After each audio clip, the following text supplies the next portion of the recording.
And you're Right. on. All right. Thank you. Good morning, everybody. Today is, I believe, or yesterday was Daf Kuf Nun Hey, and today's Kuf Nun Vav, Masechah Shabbos. So we're inching towards the finish line. So we got to the Mishnah. Yesterday or on Friday. So Matirin Peki Amir Lifnei Behema. So one is allowed to go ahead and be mater pikiye. So pikiye is going to be a machlokas as to the definition in the Gemara. Is going to be a machlokas amarayim as to the understanding of our Mishnah. But pashtus is it's a type of straw that you're allowed to untie in front of the animal in order to make it easier for the animal to go ahead and eat on Shabbos. So you're allowed to go ahead and untie it. So you untie this bundle in front. You're allowed to do that on Shabbos. And you're also allowed to go ahead and scatter kefin. We have to see what kefin is, right? There was piki and kefin, right? This is me and machlokas as to what these items are, but mafasfusin definitely means to scatter. So you're allowed to go ahead and scatter this kefin in order for the animals to eat it. We'll have to soon see why one is allowed to. Abalo esa zirin, but you're not allowed to go ahead and spread out the zirin, right? Zirin also a type of straw. You're not allowed to go ahead and he says you can't do the zirin. So we'll have to see that that's time you can't scatter it or you can't untie it. That was one case, which will be a machlekes between, I believe it was Rav Yehuda and Rav Huna, but we'll see. Ein meraskin lo es hashachas lo sacharun l'fnei behema. One is not allowed to go ahead and shred and crush, right? It's considered to be exerting too much effort, right? Or we'll soon see as to why, but you can't go ahead and shred not shachas v'lo sacharuvin, right? You can't any sort of fodder, some type of feed or carobs for an animal. Bein daka ve'im gasa, whether it's a large or a small animal. However, Rabbi Yehuda matir b'charuvin l'daka. Rabbi Yehuda says no, charuvin, the carobs which are very hard, those you're allowed to go ahead and shred and break them down in order to go ahead and feed them to a smaller animal. So that was the Mishnah. So let's see what's going on. Let's see the Gemara. Let's like the Gemara. So Amar Rav Huna. Here comes the first opinion. Amar Rav Huna. Hein pekin, hein kefin. All right. So the pekin, right, was the first item we mentioned. Right. There were three levels. You're allowed to be mater pikiye. Then it says you're allowed to be mefasfes kefin, but not zriya. So now pekin and hein kefin. So they're both basically the same types of straw. One is pekiye and tray, and kefin talasa, right? Pekin are basically, those are tied twice, and the kefin are tied 3 times. So you're allowed to go ahead and, so we say, you can go ahead and untie those, right? And zrin, the arzi, and the zin are type of arzim, or what's it called, cedars, right? Type of cedar, I guess, comes from cedar wood. Now, that's what the Mishnah means to say, according to Rav Huna. Matir pikiye amr lifnei behemu fasasin what in the kefin. One is allowed to go ahead and untie this type of straw in front of an animal, and you're also allowed to scatter. And also you're allowed to so too you can do it with kefin. About lo esazir, but you can't do. You're allowed to go ahead and untie. You can go ahead. It says v'hu adin the kefin. So too that you can do the same with kefin because those are the same as pekin, but not zirin. Zirin are different because zirin are considered as cedar. It's not considered to be straw. So that what you can do with the pekin, you can do with the kefin because both those are straw. Just one is tied 2 times, one is tied 3 times. But you can't go ahead and do it to the zirin, all right? And when it comes to the zirin of halas, the zirin, what does that mean? Lo lefasis, lo lahatir. You can't go ahead and scatter it, and you also can't go ahead and untie it. Now, what's the underlying reason according to Rav Chisda? So this is what the important thing to remember. Rav Chisda, my time to Rav Huna, my time to Rav Huna. It says if you're going to go ahead and be tareach for the food, then you can do it. If something is already existing food that animal can eat it, and you're just making it easier for the animal by scattering it or by untying it and making it easier for the animal to eat it, then that would be permitted.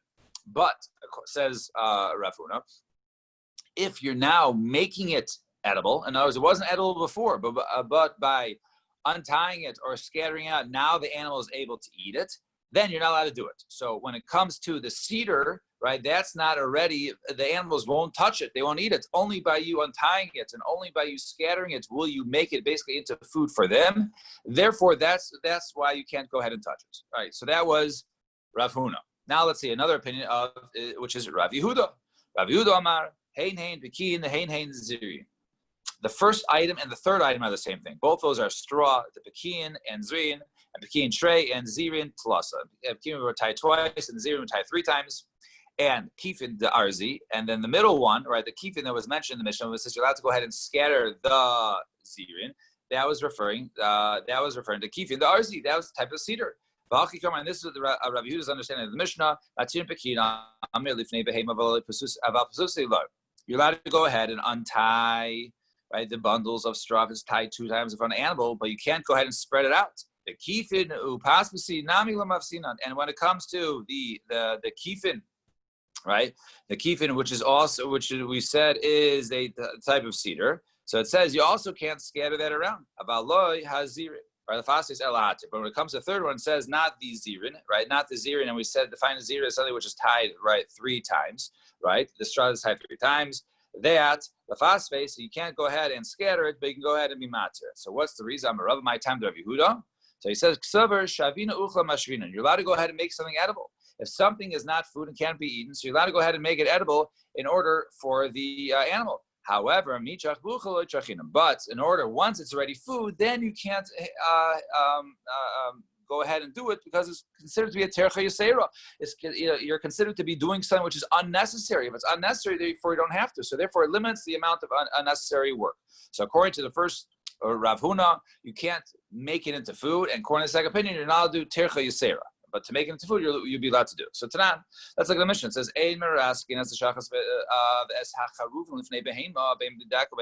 says can't go ahead and shred, right, fodder and carobs in front of animals, whether large or small. So my love charuvan dubin the shachas, and isn't that we're talking about the charuvan, right? The carobs are similar to the fodder. Ma shachas the rakiche charuvan rakiche. Just like the fodder is soft, so too the carobs are soft. So alma, and it says you're not allowed to, if it's already soft, it's already edible for the animal. So alma, what do you see over here? And he says you can't go ahead and shred it. So you can't go ahead and shred something which is already edible. Why? Because it sounds like you're doing extra work on something that was already food. Alma loichachina beuchla v'tiv to the Ravuna. So you see what is it? What's the pshat? Pshat is you're not allowed to go ahead and you're not allowed to go ahead and do terche seira on food, which sounds like the opinion of Rav Yehuda, and therefore be a kasha on Rav Huna. So Rav Huna said no. Shachas doing the charuvan, opposite, not the carobs similar to the fodder, rather the fodder, right? That's similar to the carobs. Ma charuvan the akushe, af shachas akushe. Just like the carobs are hard, so too the shachas is hard. And heichim ishkachas, how is it hard? So bile zutre, right? Let's say young donkeys. Young donkeys, I guess their teeth aren't really formed yet, and therefore they can't really eat hard foods. And so therefore the fodder is basically considered to be even too hard for them. Therefore you have to go ahead and shred it down, and that's the reason why it's usher, because you're now making it into food, and just like Rav Huna's opinion. So Tashma, come listen for another proof. So it says Rabbi Yehuda matir becharuv in the daka. Where were you? We Tashma, like 7 lines from the bottom on Kuf Nun Hey. Okay. So it said Tashma. Rabbi Yehuda matir becharuv in the daka. So the last opinion of the mission was Rabbi Yehuda was matir when it comes to carobs for small animals. So ladaki ladakasalo. So it sounds over there specifically only for a small animal, for a large animal. So you can go ahead and shred for a small animal. So Iyamarta bishlomo Tanakama savar mitrach uchaloi trachinon shavina mashavina. If the Tanakama held that you're not allowed to go ahead and be tareach. You can't do exert extra effort for something which is already food. However, you can make something food. It's time to come Rabbi Yehuda. That's why Rabbi Yehuda says, no, you can even go ahead and even for a small animal, it's also considered to be food, and therefore you can go ahead and do it. But the Tanakama held you can't make it into food, but you can only go ahead and be tareach for existing food. Rabbi Yehuda mati becharuv l'daka. If you're telling me that Rabbi Yehuda was because he, as Rabbi Yehuda says, no, you're allowed to be tareach for something which is already food, All right, so Rabbi Yehuda, the mate becharubin ladaka, kol shegen lagasa, right? If something is food for a small animal, certainly it's food for a large animal, right? The svara is that a large animal can eat a lot more things, right? A small animal is more delicate; it can only eat softer things. So if this is already, if you hold that you're allowed to go ahead and something which is food, you're allowed to go ahead and prepare more of the food to make it even easier. So that's permitted. So if it's food for a small animal, it should be for sure mutter for a larger animal. So Gemara says no. Maybe daka doesn't mean that. It means for a daka mamish. Does the daka mean a small animal? My daka. What does daka mean? It really means gasa. It's a large animal. So what does it mean? My daka daka. Why are you calling it daka? The daka bucha, because it's in the daik in the oichel. In other words, very particular in its food. Since it's particular in its food, right, and it has to chew its food properly, maybe that's really, it chews it very well, and therefore it calls it a daka, right? Because it, chews into small parts. Like Gemara says, you can't say that, right? Shan in the Mishnah does not mean daka mean a large animal because it chews it well. We see the Tanakama said bein daka bein gas, and the Rabbi Yehuda says on that, only daka, then he argues on that, right? And he says he was mater only in a daka, so you can't say the daka is both. So Michal Rabbi Yehuda daka mamish kamar. So you infer that he was mamish. So you're right. Your Gemara says you're right. Kasha, fine, yes. So Tashma, bottom line, mechatchi, and you can go ahead and cut as hadlin of behema the es hanavela of kalav. One is allowed to go ahead and cut up, right, diluting like gourds in front of an animal, and a nevela, a carcass, in front of dogs. Now, so my love, the nevela isn't now we're talking about the gourds are similar to a nevela. Ma nevela the rakicha after linda rakicha, just like a nevela is soft, right? That carcass is soft, so too the gourds are soft. So alma, you got to go ahead and cut it up. And therefore, since it's soft, it's already food. So what do you see over here? Alma trachina beuchla. We see over here, you're allowed to be tareach for uchla, right? This seems to be of the opinion. They're allowed to go ahead and do more tircha on existing food, which you did Rav Yehuda, be kasha and Rav Yehuda. Rav Yehuda, Allah, nevela do mean the opposite, right? No, the nevela is hard like the gourds. Madlin dashuni af nevela dashuna. Just like the gourds are hard, so to the nevela is hard. So how do you find it? What kind of nevela is hard? So our answer is basar pili. Let's say the meat from that elephant, very hard, right? You have to go ahead and cut it up in order for an animal to eat it. For a dog or inami, the goryasa de zutre, right? Maybe for small animals, small dogs can't even eat a regular carcass. Therefore, you have to cut it up. So in other words, maybe it means that the carcass was not food yet, and only by cutting up you make it into food, and that's the reason why it's mutter. And Tashma, finally, the Tani Rav Chanan Minardia.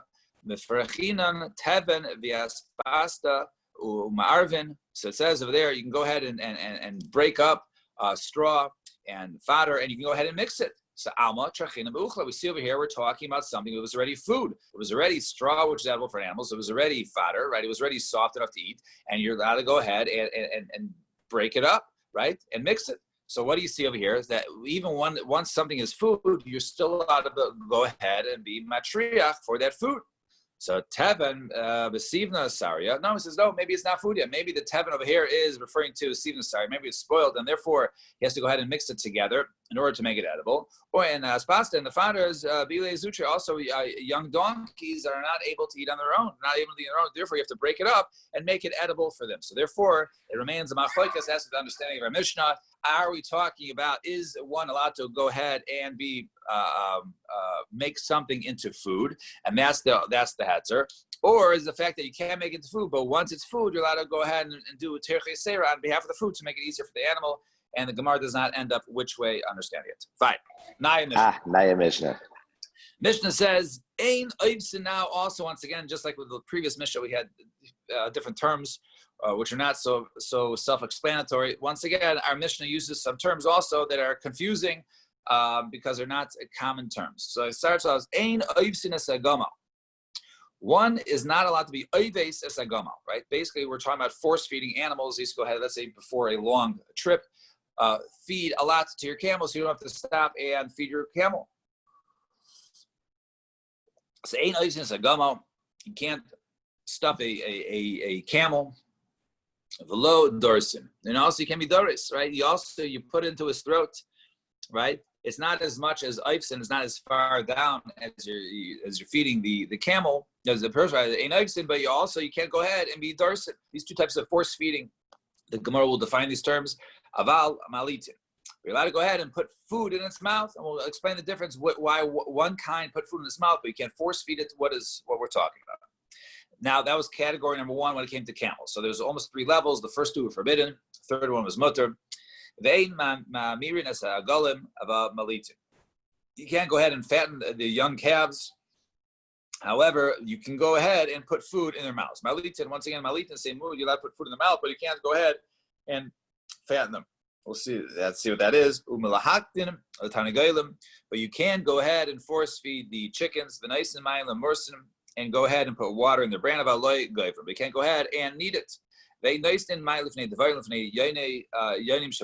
you can go ahead and put water in front of bees or in front of dovecotes for birds, the doves in front of the dovecotes. But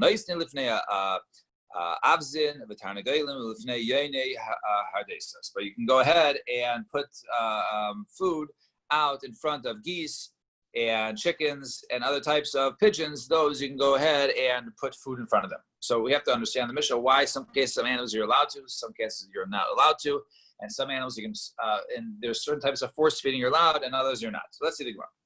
So now the Gemara says, "My ein oifsin." First of all, what's this first line? My ein oifsin. We say ein oifsin is a gamal. So what does it mean? So Rav Yehuda ein oifsin la evos b'seichma. You can't make it like a trough inside of his stomach. And put so much food in there, it just sits there for a while, and then over time it begins to basically digest, right? The food that's now in its stomach or all the way down its throat. So you can't do that. So is such a thing. Can you go ahead and basically, put like a storage for food inside an animal, right? So I said, yeah. Could Amar Rabbi Yirmiyah B'Difti? So Rabbi B'Difti said, "Ladidi Chasi Ha'utaya the Eichle Kura V'Atina Kura." Right? He went ahead. I saw a certain Arab. He fed his animal kur, which is a large amount of food, and he also then brought on top of the animal another kur of food.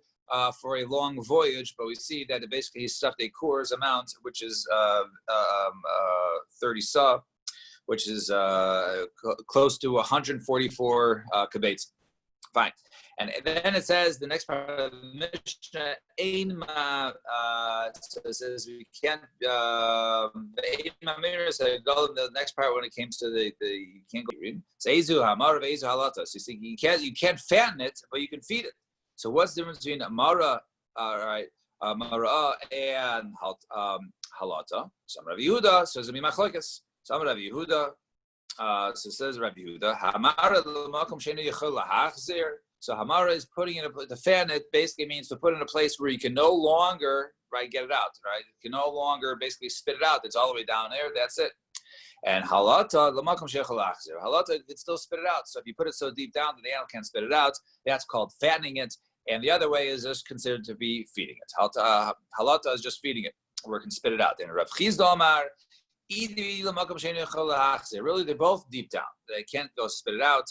And Hamara, the cleat, but Hamara, the one that was forbidden, was with a cleat, with a utensil. And halata is biyad, with your hands. So if you go ahead and put it down with your hand, that's mutter. But if you use a cleat to force to feed it, then that would be usher. So let's see. So Rav Yosef, yeah. What kind of an animal are we talking about? The animal that said in the Mishnah, a golem, calves. Calves, but they naturally bring their food back up from different stomachs. Right. So I guess this, when it was talking about it, it can no longer be brought up. It wasn't brought to the stomachs, that area where it can bring it back up. Now it's basically it's forced to digest it. They have different stomachs, but they only have one.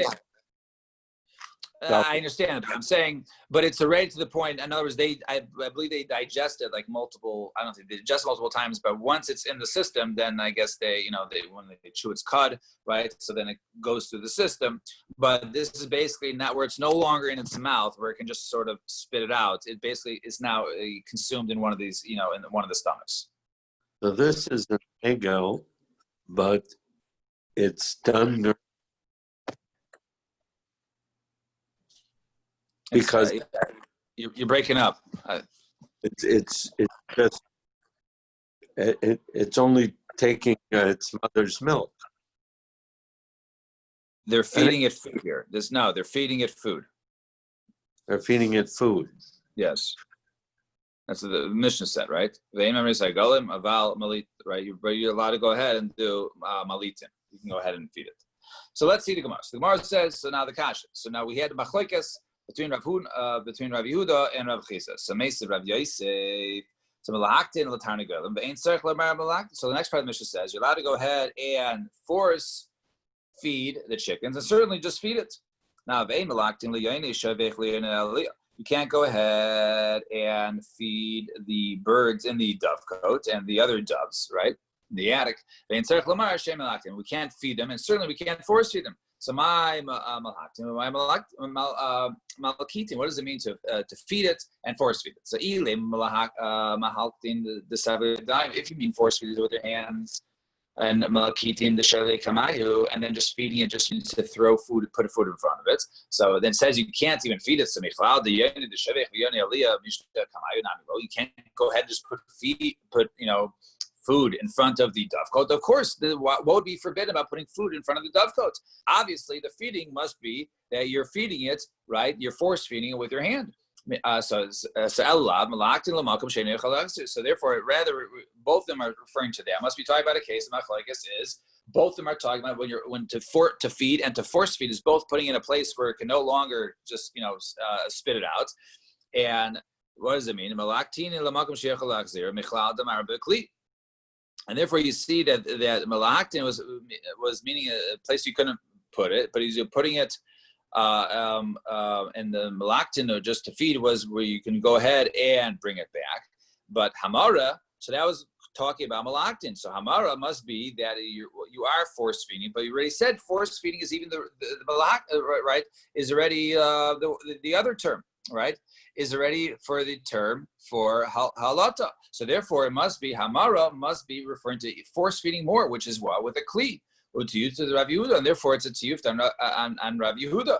So we see over here that, in other words, that which we said, you're right, feeding, right, or right, was referring to even when you basically force feed. So in other words, what's the level above force? If there's two types of force feed, how are there two levels, right? It must be one is with the yada, one is with the kli, and therefore be a tiyufta on Rav Yehuda, who basically didn't differentiate.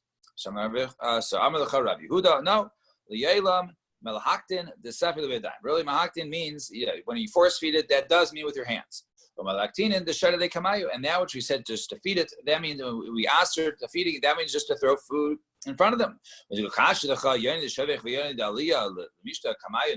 says, well, you can't go ahead and put it. Why can't you put food in front of it? Says no, that would be also why, because one is because you're responsible for giving them food. If you're responsible for giving them food, so therefore we permit you to go ahead and do it. But however, when it comes to animals such as the doves, right? They do their own food. Therefore, since there is no need, they can get food from the outside. So therefore, by you going ahead and feeding them or giving them food, that would be considered a tercha yisera, unnecessary exertion of effort on Shabbos. And therefore, that would be forbidden. Kedetani is learned in the Brisa. One is allowed to go ahead and put food in front of a dog because you're responsible for feeding your dog, but not in front of a pig, right? And what's the difference between a dog and a pig? Right? The dog, looks to you to feed it. However, a pig, can go ahead and fend for itself to get its own food, and therefore, we see that there's a difference. So too over there with putting food in front of the dovecotes. And Ravashi, you look at our Mishnah, because the next part it says, you can't go ahead and put water in front of bees or doves in a dovecote. But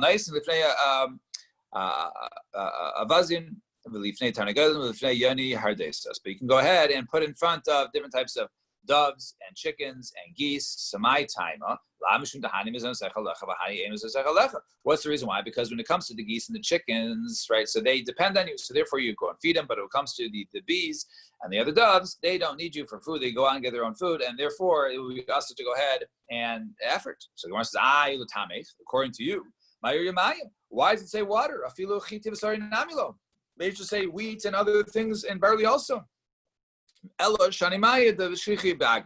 Maybe it's different. Maybe since we're just talking about water, since water is found in the marsh, right, in the local area, so therefore, right, so you're not allowed to go ahead and exert effort for the water for them because they can get themselves. But maybe other food, maybe that you would be allowed to. So therefore, it's not necessarily a proof.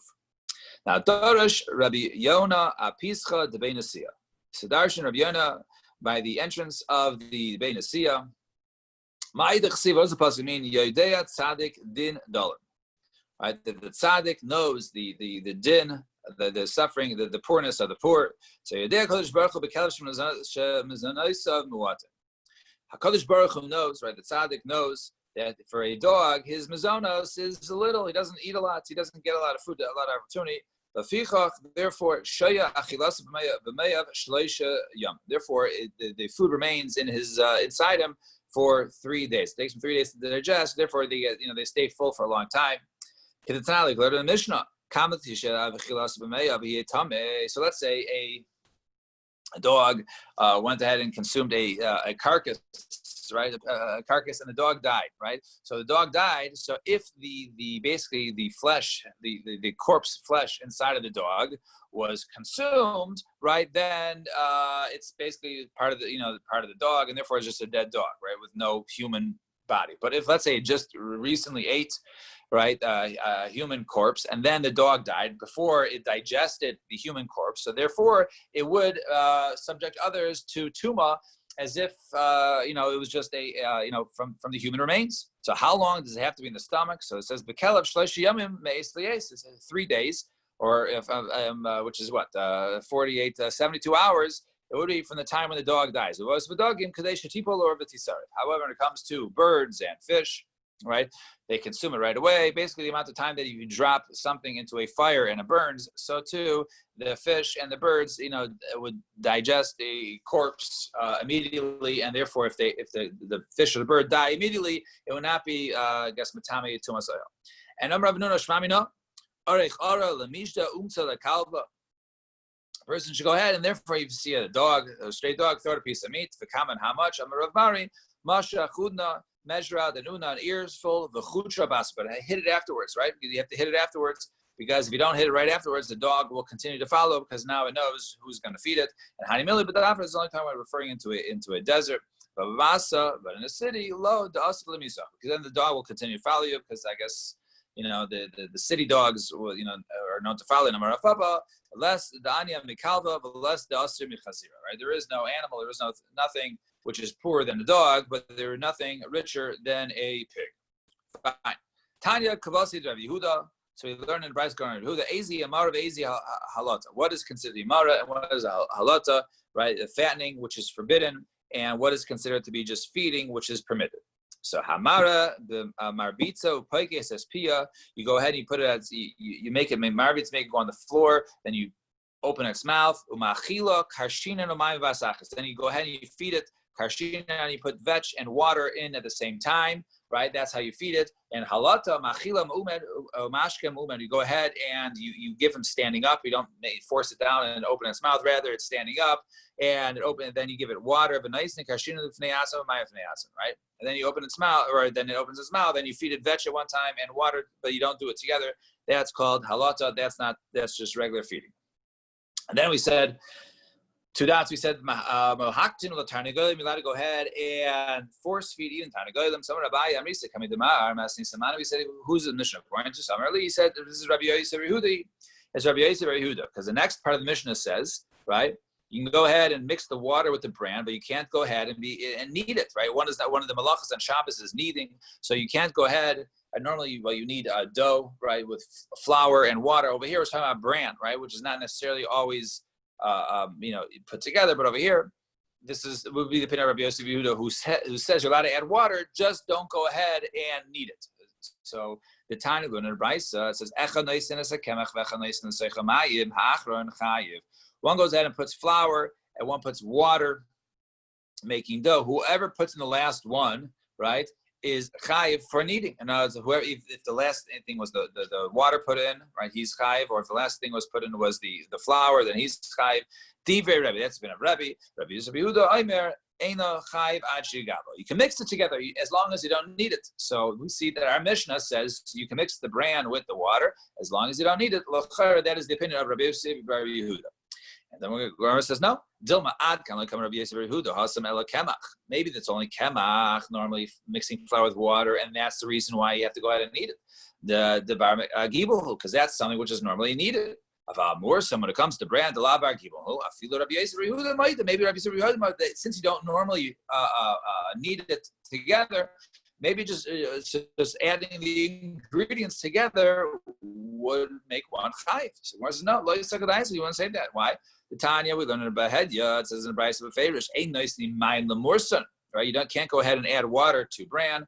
Divi Rebbe, Rabbi Yosef Yehuda, Aimer nice and mind lemurson. He says Beferish, his opinion of Rabbi Yosef Yehuda, you can go ahead and add water to bran, and therefore not l'chayra. Therefore, indeed, our Mishnah, the opinion of our Mishnah is the opinion of Rabbi Yosef Yehuda. Fine.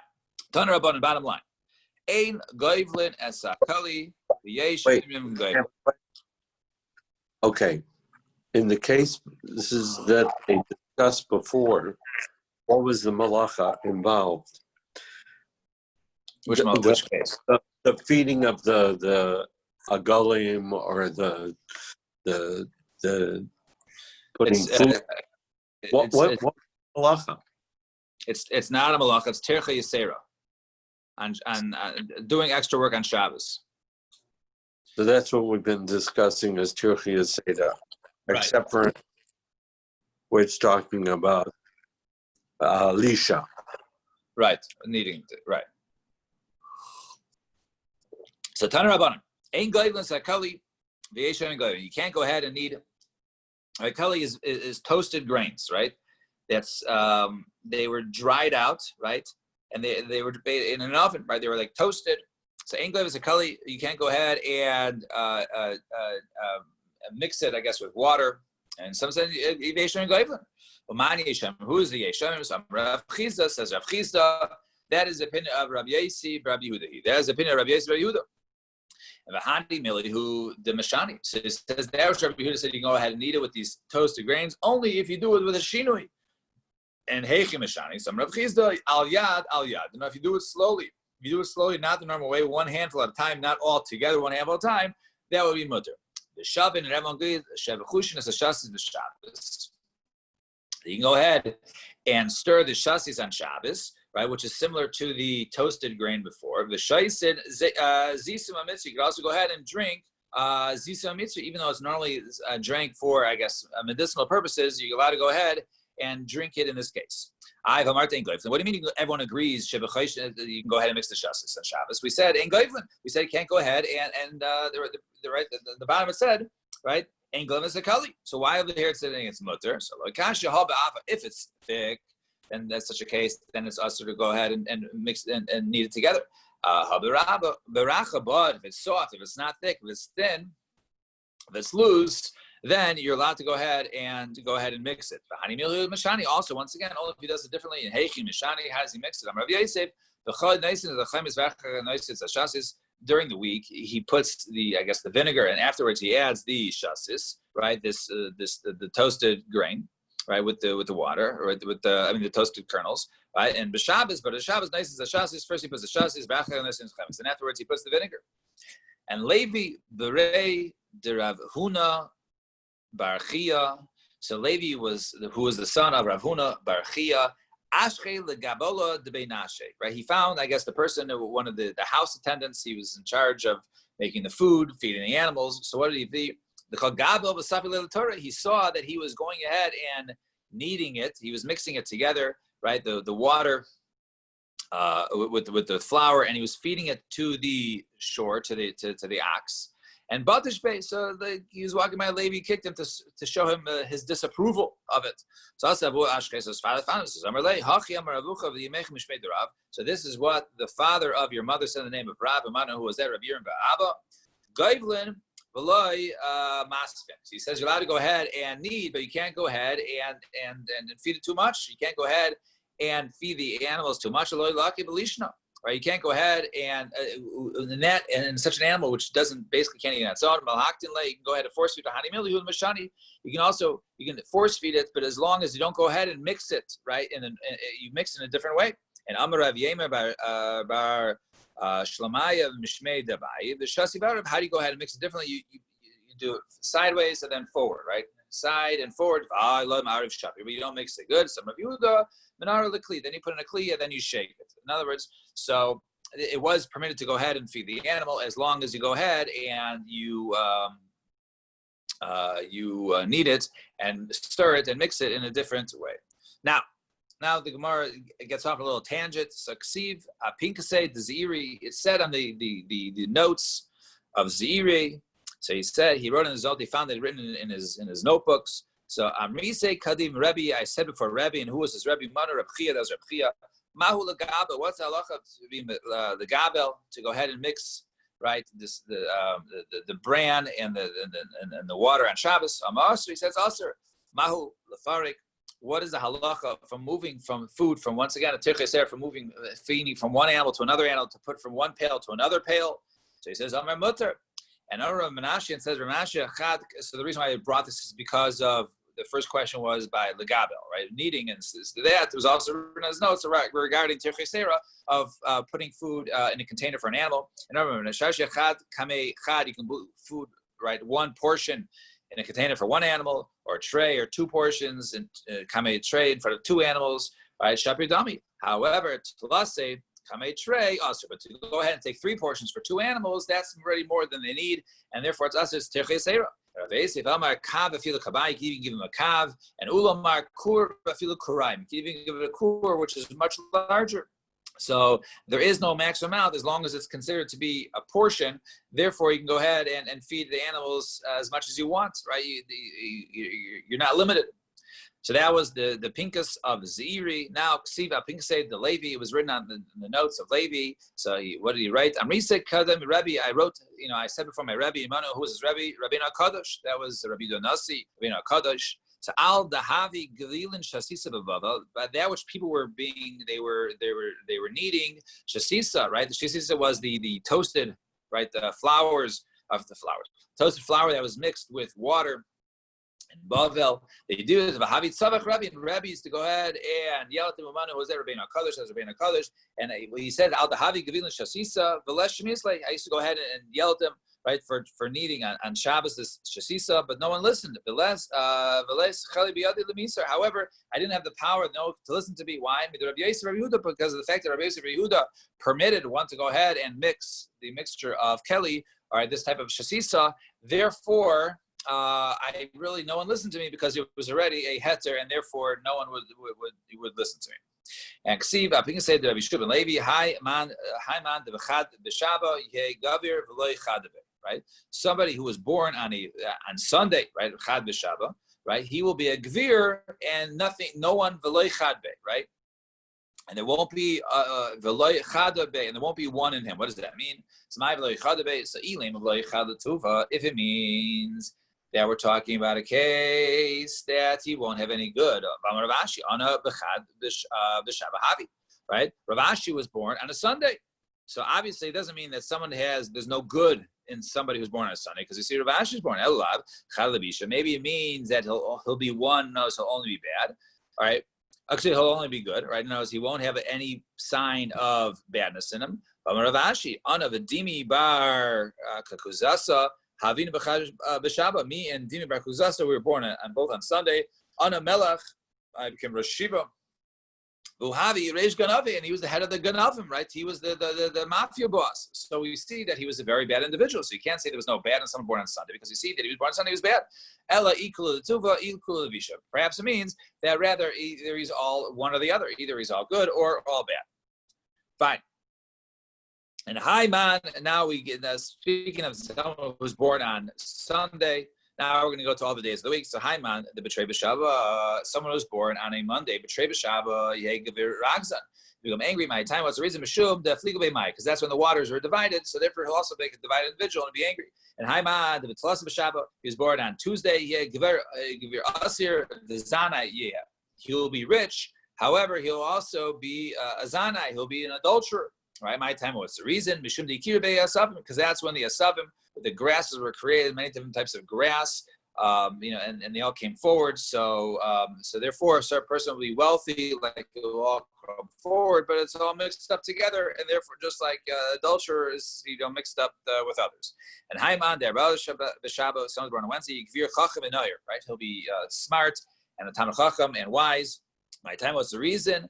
So that's when the ma'aras, the luminaries, were created on Wednesday, and therefore he'll shine like the moon and the stars, right? And Haiman the Chamisha Shabbat, and somebody who was born on a Thursday, he gavir gomel chesed, he'll be gomel chesed. My time was reason mishum deibur bei dagiv yoifos, because that's when the fish and birds were created. And therefore, they Hakadosh Baruch Hu, basically they don't really need to go ahead and hunt for too much of their food. Their food is basically there for them. So therefore, it's Gomel Chesed, and Hakadosh Baruch Hu created for them Gomel Chesed. So therefore, someone born on Thursday will be Gomel Chesed. And Haiman Devali Shabbat Yehi Gvir Chazer. A person who was born on Erev Shabbos, he'll be a Chazer. What does it mean? A Chazer, like someone going around the Chazer for what? Some Rav Nachman Bar Yitzchak Chazer b'mitzvos. He's looking for mitzvahs. He's always in search of mitzvahs. And Haiman, the Shabbos Yamus, someone was born on Shabbos will die on Shabbos. Why is that? The fact that he was Mechal Shabbos by being born on Shabbos, so therefore he's also somebody who's since he was Mechal Shabbos, therefore he'll die on Shabbos. However, Amarav Shila, the Kadisha Rabba Yizkara. Right. However, the person born on Shabbos is a big schus. He'll be a very kaddish person. However, Amarlu Rabbi Chanina Fuki Amrei Le Bar Levi says, go tell the son of Levi, Lo Mazel Yamgarim Ela Mazel Shagar. No, it's not the day of the week that changed the person. Rather, it's the mazel, right? It's the time of the day, right, that he was born. That has more to do with the person's mazel, right? And Haiman, the Chama, someone was born in the first hour, which is the Chama of the sun, Yehei Gavir Zivasa. Right, he'll be a person who shines forth, and right, he'll eat from his own, and he'll drink from his own. He won't take from others. The Raisi Galia, right, and however, all his secrets will be revealed. Right, therefore, if he's a ganav, he won't be able to keep a secret, and he will not be a successful ganav. So that was the first one, because he shines forth. People, he's radiant. People see, out from him. He's not secretive. And Haiman the B'keichav Noiga, someone was born in the next hour, which is that of Keichav, which is Venus. Gavir Asir V'Zanaiya, right? He'll be wealthy. However, once again, also will go together with being an adulterer. At my time, what's the reason? Mishum Yisrael Benura, because he has this fire in him, and therefore this fire brings him to both, brings him to his parnasa, and also brings him to becoming an adulterer. Right, and Haiman the Keichav, someone was born during Mercury, Gavir Neir V'Chachim, right? He'll be wise and he'll shine forth. Mishum the Safra the Chamahu, because he's like the sofer of the sun. And Haiman the Bilvana, and then if he's born during the hour of the moon, Yehei Gavir Savil Marin, right? He will be somebody who has a lot of pain. And Bana V'Sasir, he will build and he'll only fall down in Sasir, and that which he tries to break down, Bana will be built. Achil de la dile, v'shasi de la dile, he'll eat that which is not his, and he'll drink that which is not his. V'razui kasian. However, his secrets will be private. And in Galan of Masech, he becomes a Ganav of Masech. And Haiman the Vishavsi, someone was born during Saturn, right? Hey, Gaver the Mechavishvi say Betalim, right? He'll be somebody whose all his machshavos will be batal. These times, some say called the machshin alebatim. Some say anybody who has plans about him, like bad thoughts about him, will be batal. Those won't come to fruition. And Haiman, the Tzedek, someone was born during Jupiter, Yeh Gaver Tzadkan. He will be a Tzadkan.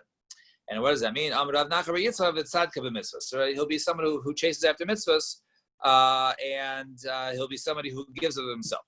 And Haiman, the Ba'adim, someone is during the hour of Mars, Yehei Gavir Ashed Dama, right? He'll be somebody who basically spills blood, right? Just like it was the red of Mars, so too he will be a man of redness of blood. And Amrav Ashi says, as Umna, right? He can be somebody who is a bloodletter, Umna, a Ganava, or a murderer, and a killer, and a thief, Itapcha, or a Sheikhet, or a Mola, or a Umayel. And Omar Rabba says, Rabba, Onab Madim Havi, I was born during the Mars, and I'm none of them. So Rabbi, so Mar Nami Anish Vikata. What do you mean? You're Av-Basin, so therefore you have the power to put people to death for their Averas, and therefore it's like you're also spilling blood. So Itamar, Rabbi Chanina Omer, Mazel Machim, Mazel Ma'ashir, V'yesh Mazel Yisrael. Says the first opinion of Rabbi Chanina, Mazel, depending on the person, what time he's born, it can make him a chacham, it can make him wealthy, and there is Mazel in Israel. And Rabbi Yochanan Omer, however, Rabbi Yochanan says, Ein Mazel Yisrael. It says Rabbi Yochanan, no, there's no Mazel Yisrael. Even though you're born in a certain Mazel, you can always change it. But also Rabbi Yochanan Tami, then Rabbi Yochanan, Nine Shem Mazel Yisrael. Shana the pasuk says, Kamar Hashem El Derech Hagoyim Al Tilmudu. Ma'oisas Shemaim Al Teichatu Ki Yechatu Hagoyim Ehema. It says, don't be like the Goyim, and don't worry about the signs and the Shemaim and the Aretz, right? That's for the other nations. Only they should fear them. They should fear different mazalos that they're born in. However, Bnei Yisrael should not fear them. We're above and beyond. The Af Rab Savar Ein Nazli, so even Rab held like that. Dama Rav Yudam Rab Minayin Shein Mazli, so we did the Mazal Shnamar. The pasuk says, "Vayetzer Sachusa," and HaKadosh Baruch Hu, right, took Avram Avinu outside. So Amar Avram Lifnei HaKadosh Baruch Hu, Rebbeinu Shalom. Ben Beisi Yoresh Hasi, Kadosh Baruch Hu, I see that, Eliezer, I see that that somebody who works in my house will take over my my name. He'll take over my Yerusha. He says, no, what are you talking about? That's not true. Ki Masher Yetzim Mecha, right? He says, no, only someone will come from you will inherit you, i.e. your son. What do you mean?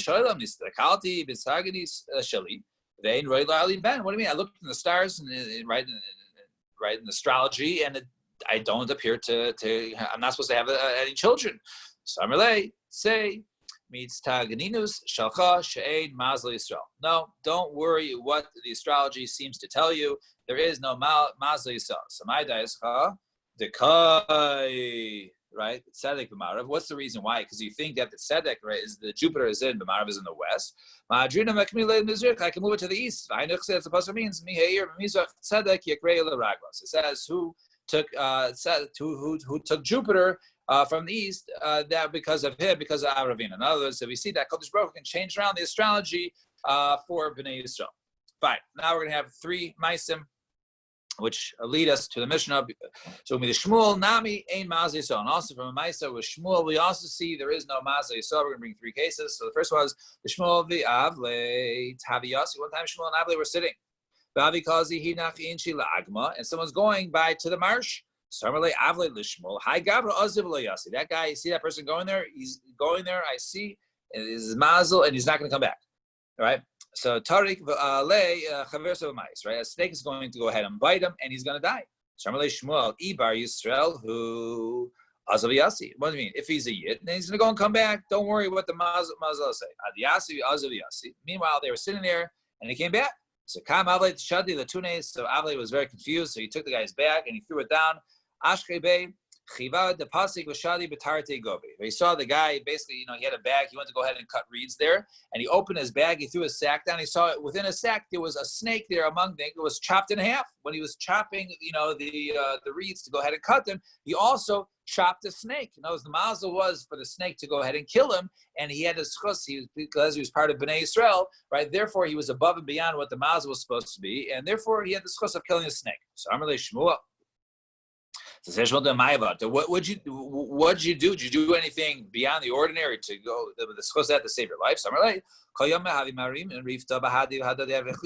every day, everyone basically throws their bread in the basket. And then they carry it, and then everyone takes the bread out. However, today, there was somebody who didn't have enough bread. So and the guy was embarrassed. Told him, Ana kamina varamine. So I told the guy, okay, I'm going to go around. I'll be there with the basket today, and I'll go ahead and collect, the bread from everybody. And came out to the guy, but when I came to him, Shavina and Avshe kamad shakamine. I'll wait by you for 30 seconds, whatever it is, for time to put in. So it looks like you also put in your bread. No, in order you shouldn't be embarrassed. Samarlei mitzvah avata, you have done a mitzvah, and nafik Shmuel b'darsh, and therefore Shmuel darshan says tzedakah tatzil mimavas, right? And tzedakah shall save you from death. V'lo misa mashuna ela misa atzma doesn't mean just from a horrible death; it just means for any death. So therefore, this tzedakah which you did saved you from death from the snake. Now, that was the Ma'aseh of Shmuel, Rabbi Akiva Nami, and also for the Ma'aseh of Rabbi Akiva, also we see Ein Mazel Yisrael, Rabbi Akiva Havi Le Barte, he had a daughter, Amri Le Kaldai, so the astrologers told him, how Yaimed Ali Le Beganana, Tarik Le Chivato Miesa, right? The day that she's going to go ahead and get married, she's going to get bitten by a snake and die. Havi Diiga Milsa Tuva. So he was very worried about this. He was all his years. Havi Yom Shaklisa. So on that day, on the day of her wedding, right? She was supposed to, that was the day she was supposed to get bit by a snake. So Shakilta Lemechvanta and Dasta Beguda. She went and she took her pin, I guess from her hair, whatever it was, and stuck it in the wall to hold it there. And Itrami Isa Be'ene de Chavira. So and what happened? And behind the wall was a snake. And they went through the snake's eye, and basically it held the snake, pinned it into the wall, and the snake it died. So it's Tzafra, Kikashakli, in the morning when she took the pin,